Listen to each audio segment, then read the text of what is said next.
These trucks are so cool. So yeah, when Dad was running this, he would run this sometimes Florida to Maine. No bunk, sleep across the seat. I've heard those stories of those guys that put a board across and just... Yeah.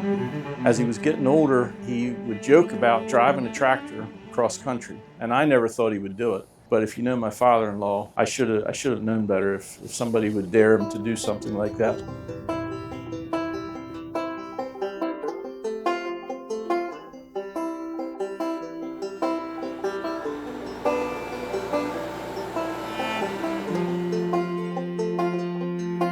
So we flew into Harrisburg, PA.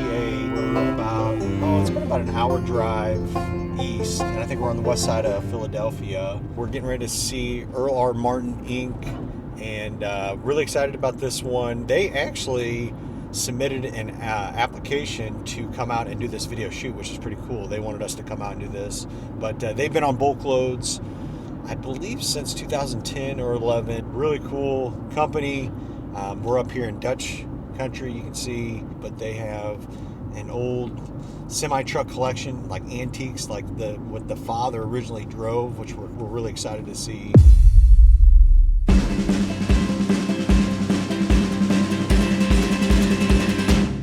I'm Earl Martin Jr. My dad's Earl. I have a cousin Earl that drives here, so it gets complicated when they say, "Hey, Earl," because you don't know who you're referring to. So, is there a town right next here called Earl? East Earl. East Earl? Yep. I was getting confused on the way here. A lot of Earls. So it's very confusing. It's East Earl Road, Earl R. Martin Inc. Okay. Earl Jr. I thought I was going crazy for a second. Thanks for having us up here. Man, love this area. Picked a beautiful day to be up here. Tell us where this all started. Well, thanks for coming. We're honored to have you. My dad started back in 1965. He bought his first truck. Was hauling sand and stone, running local, and yeah, the short version is just grew from there, got more into the ag industry. We were at our old location about a mile east of here for over 50 years, and about 8 years ago, this coming June, it'll be 8 years that we were able to build this new facility, so we're blessed to be able to have that. Transportation, truck repair. This family business, you're second generation. Correct. Is there third generation involved too, right? There is. I have 4 children, 2 boys, 2 girls, and my 2 sons just joined the business the beginning of this year, beginning of 24. Awesome. So third generation is slowly easing into it. Right in. Oh, awesome. Hey guys, we are getting so much interest for our Bulk Freight Conference 2025. You know, we started this 2 years ago. We've had 2 phenomenal conferences. It keeps getting bigger. Our first conference, we had over 200. This last one, over 500. We have a lot of people that want to show up. We want to make sure that you can get your ticket reserved. It's going to be the 3rd week of April. We hope that you can make it, but go ahead right now, go to bulkfreightconference.com and put your email address in there, and we will notify you when tickets go on sale. That way you will be the first one to be notified before they sell out. It's going to be an amazing show. We have a new venue that's going to be even bigger. We're talking actually having show trucks inside the venue, breakout sessions, and man, just a world of events to get you connected. I was just talking yesterday, had dinner with a lady that was at the conference last year, and just talked about the connections that she made and the business that she's doing now by meeting those clients face to face. So we want you to be there. Man, go to bulkfreightconference.com, enter your email address, get signed up. It's going to be phenomenal. We'll see you there. God bless. So this is a little bit of a trip down memory lane for us. Martin's Trailside Express was a truck stop that we had built, again, about a mile from here. We built it in 1998 and operated it until 2017, and then that was sold. Got a truck from each division and lined it up, and so we thought we ought to put that on our wall sort of as a keepsake of some good memories of the past. But it's been sold to? It's been sold. Turkey Hill is the company that bought it. They're owned by Kroger, which is owned by, I'm not sure now. There's been a lot of transition. Okay. And sadly, it was once a thriving place, but it's dirty and it changed quite a bit since we had it, so it's not the place that it was. But this month, it'll be 5 years that we sold petroleum and propane. And That was a great business for us. It was fun. We did it a long time, had a lot of great customers. And if somebody would have told me 7, 8 years ago that we would be selling it, I'd have never dreamt it, but it was a God thing. I mean, myself and several other the key people involved in it, we all got to a point where we were just feeling like we're not sure if we're called to keep doing this, you know, and there was a lot of change in the industry, a lot of mergers, acquisitions. Turned out we put some quiet feelers out and found a buyer that was interested, and we had no idea COVID was right around the corner, and yeah, there's that was some a blessing really in disguise. Oh, huge. I'll show you my dad's office here. I'll show you a picture when we built. We surprised him and Mom. He said when we built this, he said he didn't need an office, and I said that he absolutely is going to have an office, and when he can't use it, it's going to be a memory room. But anyway, I got a picture of him and my mom and Dad's first truck, the old needle nose 65 Pete, at home on the farm there. So he was. What year was this when this was taken? That would have been about 2016. Okay, so about 8 years ago. Yeah. In 1958, when Dad was married, that was his brand new dump truck he got driving at a local quarry. Let's say white. I think it was a white Mustang. White Mustang. Yeah, that's it. Yeah. We refer to this needle nose Pete as Old Clyde. It got that name years ago. But when Old Clyde was new, my dad's brother bought one serial number different. So that's what they looked like when they were brand new. What got your dad into trucking?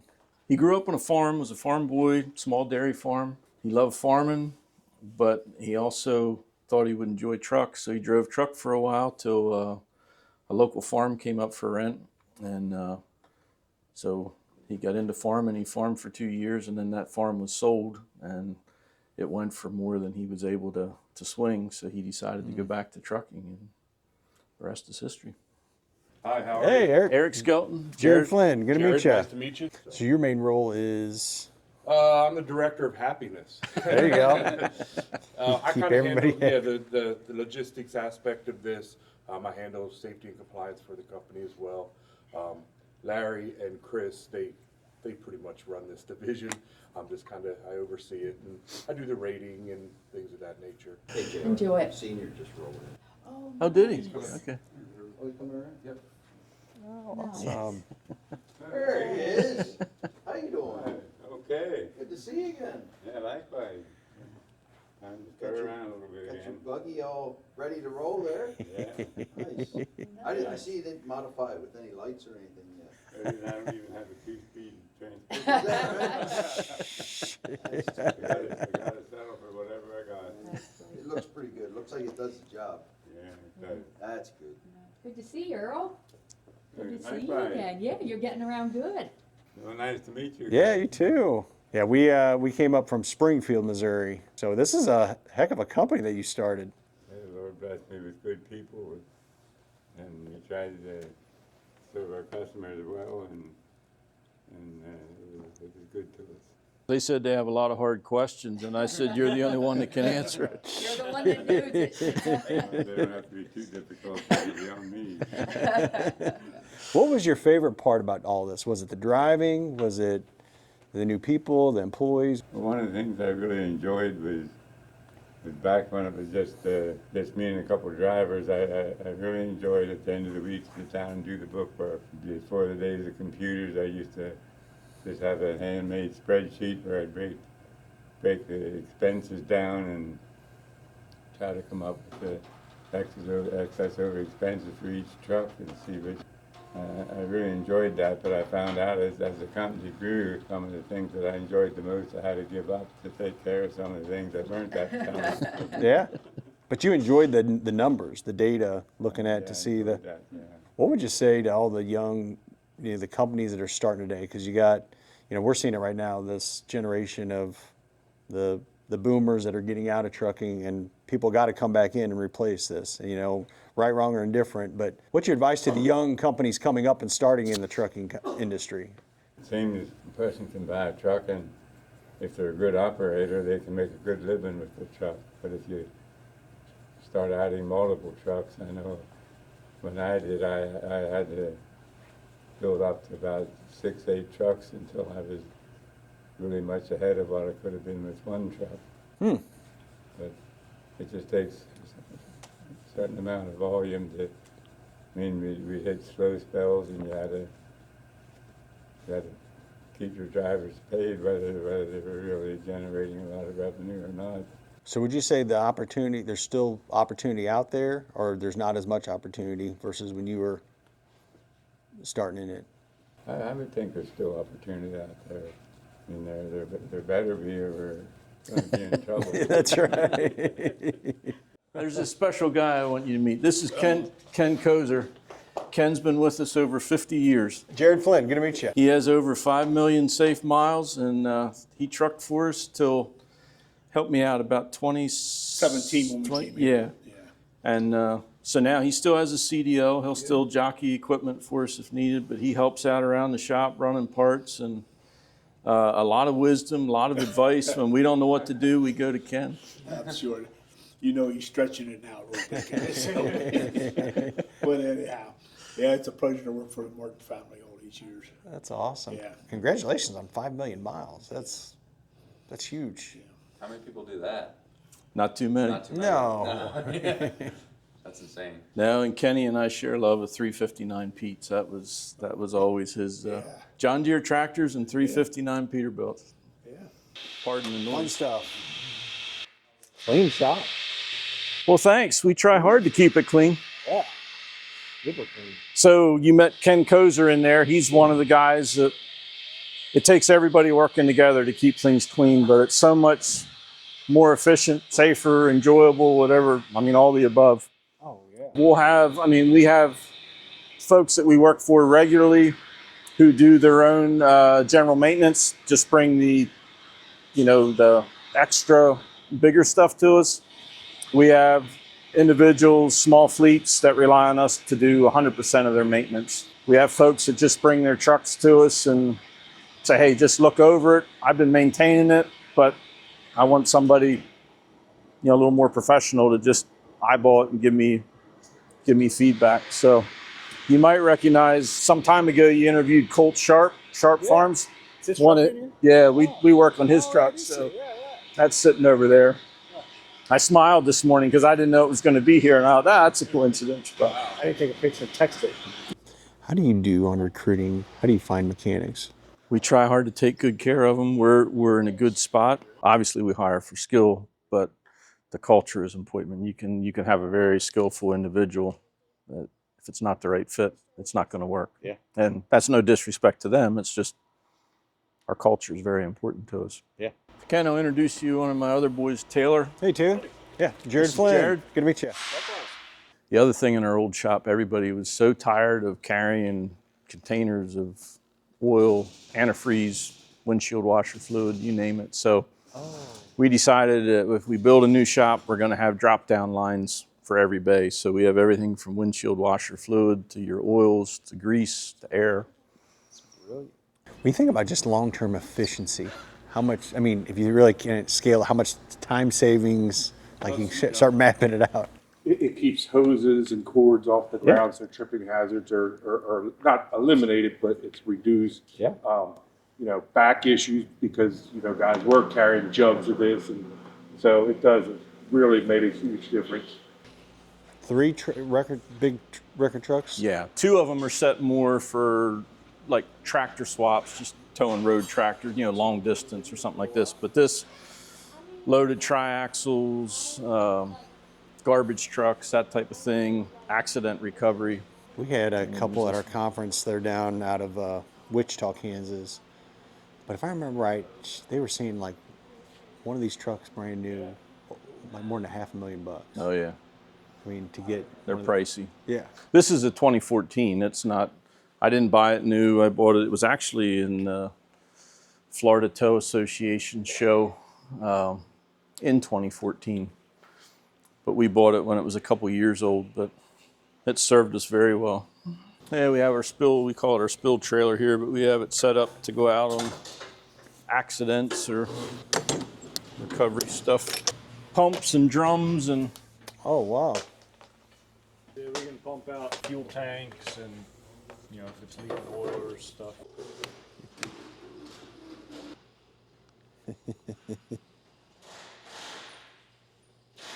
So he must be down if his truck's here. Hopefully they never get it wrong. Well, if they do, it's not because it isn't labeled. Yeah, when we built, we spent a lot of time. People were very gracious with us. They left us visit their shops and kind of interview them and say, what do you like? What would you do the same? What would you do different? And Yeah. now we're in a position we're doing that for a lot of folks. We have a lot of people come through. And so, yeah, this was a glider we built, like I said, in 2016 for one of our owner-operators. And he decided to build another new glider before gliders were discontinued. So I bought this one, and it's obviously not heavy wrecker like that white one we looked at, but it works great for towing tractor, just regular tractor swaps and that type of thing. So you can tow a tractor, but you can't do the full, like those other ones can haul full tractor and trailer? Well, in Pennsylvania, it's not legal to tow the whole rig, other than the law is to the nearest safe haven, but basically, yeah, you'll get a ticket in Pennsylvania if you tow the whole rig. Now, in a lot of states, you can. Okay. We can take this tow body off in about 15 minutes, and then it's a regular road tractor. Oh, wow, that's all it takes, Steve. Mm-hmm. Yeah. Oh, looky here. Each project has its own story. This is a customer we rebuilt several trucks for. I think this is about an 04, but he wanted it totally redone. He stripped it, he's from Long Island. He stripped it down pretty much to the state that it's in now, brought it to us. We totally disassembled it, new rails, new air, new electrical, new everything. He's gonna do some of the work himself, but like I said, it's not totally put together. I'll introduce you guys to Drew. Jared Flynn, good to meet you. The frame was rotted out. You see a couple spots, like here's one. We have them marked and center punched and everything laid out. So basically building a truck from the ground up, and we'll assemble it as a rolling chassis. And then it gets final paint before we put the cab, the air lines, the wiring, all that stuff on. Instead of buying like OEM Kenworth cross members, we have a fabrication division, and they fabricated new cross members out of steel. They are a talented group of guys. This be like your factory cross member, and then we just duplicated that out of 3/8 steel, cut down on costs for the customer because these are fairly salty. Like how salty? If I remember correctly, at least $500 or more, I think. I know the center sections here vary from $1,000 to $1,500. Kenworth is insane with their prices. That chrome chicken came from Iowa 80. I bought it, I'm gonna guess, sometime in the 90s. I don't know why I bought it. My wife thought it was the dumbest thing, but I bought it, and many years later, we found a good purpose for it. Yeah.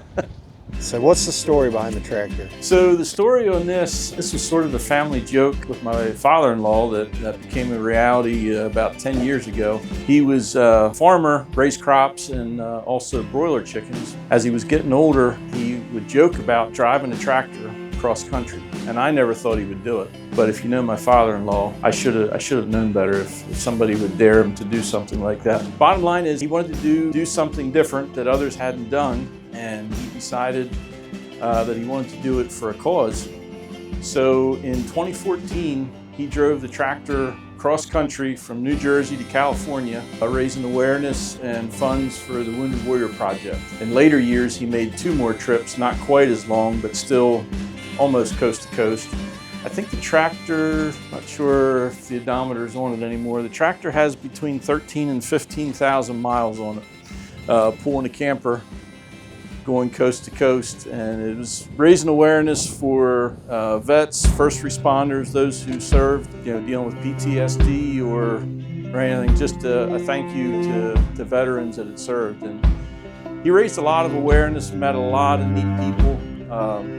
So he would just take this, I'd say down on the shoulders, the back roads with the camper? Back roads, the good old USA. Top speed is 17 miles an hour. I was going to ask that too. So when he was talking about this, he was trying to figure out what tractor he would use. And he was always a John Deere man, so he decided on a 1948 John Deere A. And he was saying, he said, I'm going to have to figure out something to protect me from the elements. We got to thinking about it, and some of the guys here at the shop, Ron Burkholder especially, he caught the vision, and so we bought a 1984 359 Peterbilt cab which truck guys will recognize the cow and the roof. And then we custom built the rest of the cab. Has heat and AC. The rest of the tractor, same transmission. Oh, wow. Sorry, it's a little messy in there, but you're welcome to. So that's where Jonabuilt comes from. It's half Jonabuilt, half Peterbilt. I guess I would have been worried about this thing breaking down. An older tractor like this. So you met Ken Kozer, the gentleman that has 5 million plus miles with us. His brother, Steve, sadly passed away during COVID, from COVID.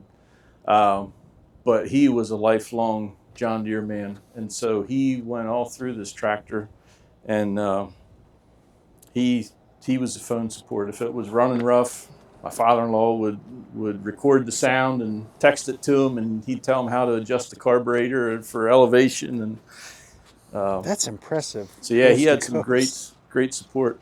But there's 2 seats in there, so he went by himself, but he took some vets along for short rides, or different people, for short rides. But no issues with law enforcement on? No, the law officers were great. They appreciated what he was doing and what it stood for, and he met a lot of wonderful people along the way.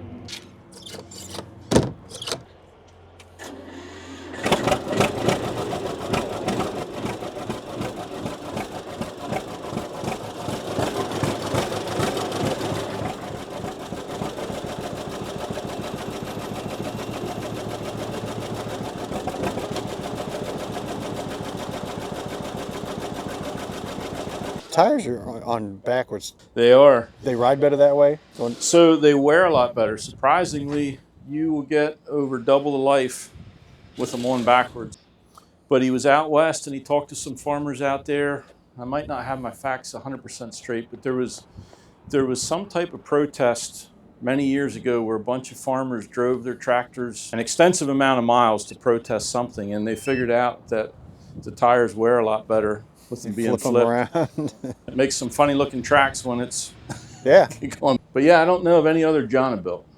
Here's another one where you might think we're crazy, but the paint scheme on the old narrow-nosed Pete up there, the two-tone brown, that was our company colors for many, many years. Yeah, I like it. And that maroon truck, the pictures you saw inside, that's the 87 359. We redid that in 1999 and took the bunk off of it, made it a day cab, and we ran it in petroleum and propane. And my son, he wanted to drive one of the same trucks that I did in the early years, so we put the sleeper back on. That sleeper is the original sleeper, original paint. I had it stored in my barn ever since '99, and this spring we put it back on the truck. So some people are like, why in the world don't you paint that thing?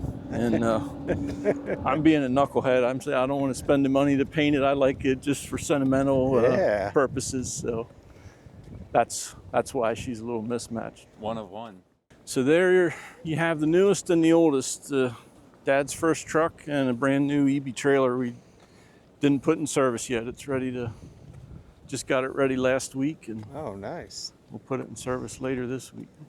At one time, for many years, we were primarily dump trailer.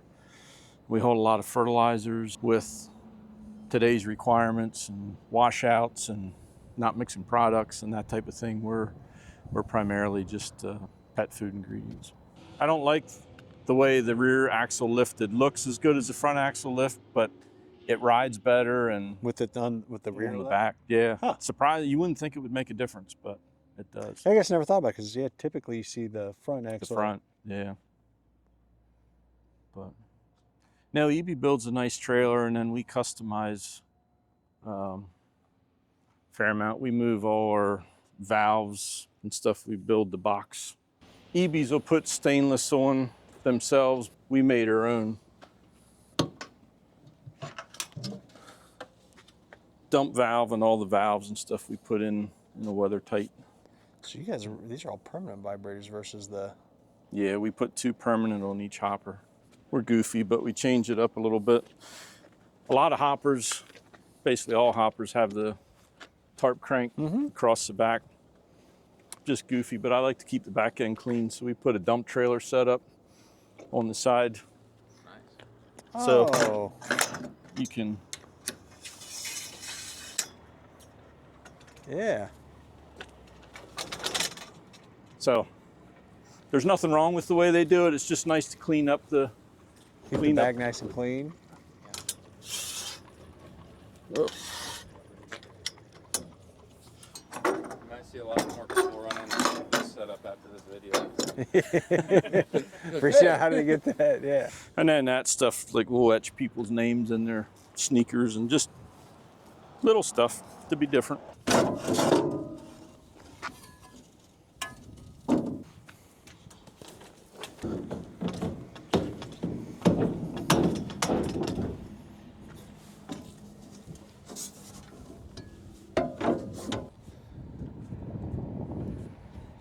I guess on the light fluffy stuff, it'll come up to the top. But on regular corn, it'll only be about halfway before he's maxed out on weight. It can So when monitor it's that. unloaded, it automatically comes up? It'll automatically dump the whole thing out, and it'll fill up your lift axle and rise again. And then Wow. usually, like when I'm running, I just always leave it on automatic if you have to.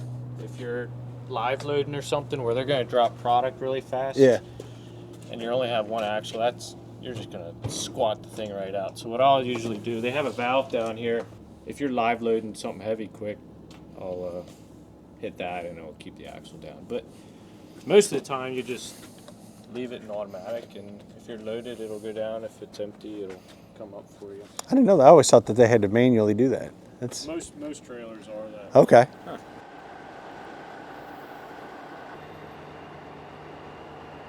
So JR, we've seen a lot here today, and so gracious that you let us come out and just see the operation, meet your boys. But talk about what's the future look like? What's the next 10, 15 years down the road look like for Earl R. Martin? When my dad started in 1965, he made a decision. He told the Lord the business is his. He's just a steward. And there's been a lot of tough years, a lot of good years, a lot of years in between. But through it all, he always felt, led to grow at different times, to pursue different things. And it's kind of hard to explain how all that works.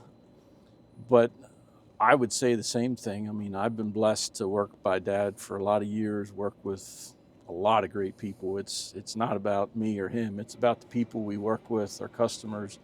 Nobody can do it, by themselves. So as I look to the next generation, as I shared, my boys are involved in it. It comes down to where they feel led, what our customers' needs are. We don't have a sales team out there. Our sales team is word of mouth, just rubbing shoulders with our customers. Our focus is definitely more on, the truck repair, the truck builds, restorations, that type of thing versus growing a huge fleet of trucks. We never had a desire to have 100 trucks or anything like that. It's great that people do. That just was never something that we were driven to do. Earlier, your father was out here for a little bit. We got to meet him, and so glad that he took the time. I'm sure that was a lot out of his day to come out here and meet us, but so thankful for that. But I loved when you were showing us around in there, and there was that image of his last logbook, and you got a little emotional. Like, why was that? Yeah, sorry. My dad and I have been through a lot together, a lot of good stuff. Didn't always see eye to eye, but we always respected each other. Trucked a lot of miles with him. From the time I was 6 months old, I had my first truck ride. I rode all over the country with him. Just a lot of memories. And, it's a blessing to have him around. It's tough to see him age, but it's tears of gratitude. Yeah.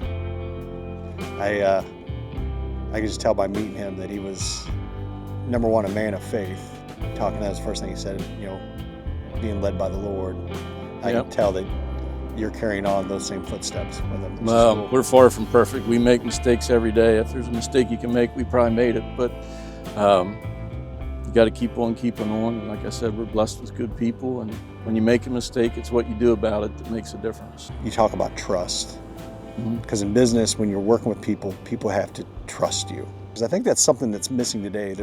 I think sometimes in business we have these guards up, and people want to be reserved, and people are always afraid somebody's going to take advantage of you. Like we talked about this, you got these 3 tow trucks, and like, you know, you hear all the time these predatory towing companies, Absolutely. whether that's true or false. But I guess Yep. the question is, how do you instill trust,